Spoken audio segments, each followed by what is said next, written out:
सबसे पहले तो मुझे ज़ाती तौर खुशी है कि 10 साल के बाद में फिर एक बार आज शाहबाद में यौम रसूल मीर मनाया जा रहा है।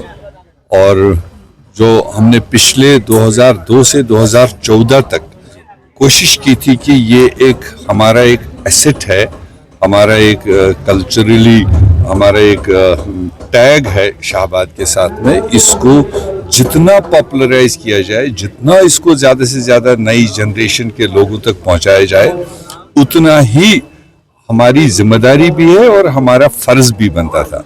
मगर 14 से 24 के बीच में किसी ने भी फिर यौम रसूल मीर नाम का कोई सिलसिला नहीं लिया। फिर एक बार हमने इस साल शुरू किया हुआ था, जुलाई के आखिरी हफ्ते में इसको बड़े पैमाने पर करने का, मगर मौसमी हालात ऐसे बदल गए कि हमको वो डेफर करना पड़ा।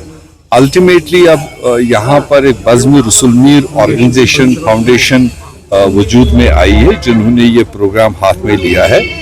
मुझे ज़ाती तौर खुशी है कि चलो, जो बहुत पहले दहाइयों पहले होना चाहिए था, लोकल लोगों की इन्वॉल्वमेंट, लोकल लोगों के ज़रिए इस तरह के, चाहे रसूल मीर साहब हैं, महमूद गामी साहब है, मीर अज़दुल्ला साहब हैं, ये सारे जो इस सरजमीन से पैदा हुए हैं, इन्होंने दुनिया में अपना नाम कमाया। खासकर कश्मीरी सकाफत में जो इनका नाम लिया जाता है बहुत ही रिस्पेक्टफुली। और रसूल मीर साहब ने तो कम उम्र में बहुत दूर तक की शायरी कर रखी है, इस दुनिया के लिए भी अगले दुनिया के लिए, जिस पर आज यूनिवर्सिटीज़ में, कॉलेजेस में रिसर्चेस हो रहे हैं, PhDs हो रहे हैं। और इतना बड़ा एक शख्सियत यहाँ पैदा हुआ है, इतने बड़े उनने कलामात कहे हैं, हमें उसका इज्जत करना चाहिए, रिस्पेक्ट करना चाहिए और बल्कि बूस्ट करना चाहिए। मैं तो सरकारों से यही अपील करूँगा, इस तरह के शायरों को लेकर जो हर जनरेशन में, हर जन्म में जिंदा ही रहेंगे, ऐसे लोगों के लिए एकेडमीज कायम की जानी चाहिए, ताकि इस पर रिसर्च हो, इस पर नए आने वाले नौजवान हमारी कश्मीरी सकाफत को बूस्ट कर सके। ये मेरी पहले भी कोशिश रही थी, ये मेरी आगे भी कोशिश रहेगी। तो मगर आज पहली शुरुआत लोकल लोगों ने किया है, ये गुड स्टेप है।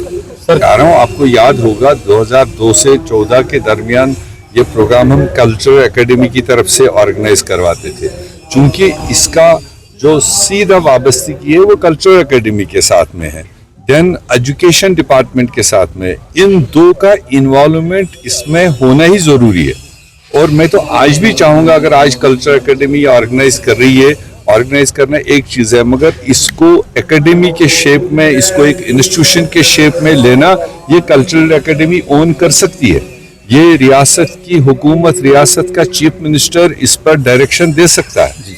तो इसलिए मैंने कहा कि जिस बड़े पैमाने पर ये होना चाहिए था, एक नई शुरुआत है, शायद अभी उतना इन्होंने इसमें इन्वॉल्वमेंट नहीं की है, उतनी पॉपुलैरिटी नहीं ली है, मगर आने वाले दिनों में हम अपने तरीके से करेंगे और कोशिश करेंगे, उसमें रियासती चीफ मिनिस्टर को भी हम मदऊ करेंगे, यहाँ पर लाएंगे और कल्चरल एकेडमी के तमाम अहलकार उसमें हो, और कोशिश करें कि एक अच्छी शुरुआत जितना जल्द हो सके उतना जल्द होना चाहिए। थैंक यू सर, शुक्रिया।